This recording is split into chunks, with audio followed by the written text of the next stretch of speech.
大家好，我是超子，今天用西葫芦和鸡蛋给大家分享一道低脂低卡美食，2-3分钟就出锅，外焦里嫩，好吃又抗饿。话不多说，接下来开始操作。首先准备一个西葫芦，一个胡萝卜，清洗干净。西葫芦先切成细丝，再切成薄片，全部切好以后放入大碗中。胡萝卜先斜刀切成厚一点的薄片，再切成细丝。切好以后跟西葫芦放在一起。小葱清洗干净，切成小葱花，切好以后放入碗中备用。切好的胡萝卜丝放入1小勺盐，用我的左手抓拌均匀，入底味，稍微杀下水。随后往里面单手打入2个鸡蛋，放入一点点味精或者鸡精，少许胡椒粉，放入刚才切好的葱花，再放入适量的玉米面粉或者小麦面粉，用筷子彻底搅拌均匀。面粉的量没有固定，根据个人情况而放。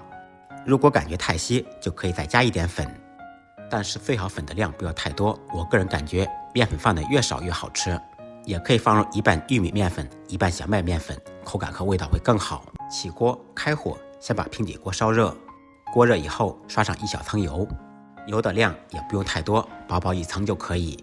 随后放入刚才调好的西葫芦面糊，用筷子压平，均匀的摊成饼状。可以用平底锅，也可以用电饼铛或者空气炸锅。全部下锅以后，盖上盖子，开中小火煎2分钟左右。2分钟以后，掀开盖子，轻轻晃动锅，来一个漂亮的大翻。煎另一面时，切记就不要盖盖子了，否则就不容易煎脆。再开中火煎1-2分钟，把饼煎熟煎透，煎至4面金黄。出锅了，这样做的西葫芦鸡蛋饼简单好吃，营养又美味。孩子平时不喜欢吃蔬菜，可以按照我的方法做成鸡蛋饼。粗粮细做，连挑食的孩子一口气都能吃3个。喜欢本视频，你也点赞收藏，试着做一下吧。再忙再累，记得按时吃饭。下期视频见，拜拜。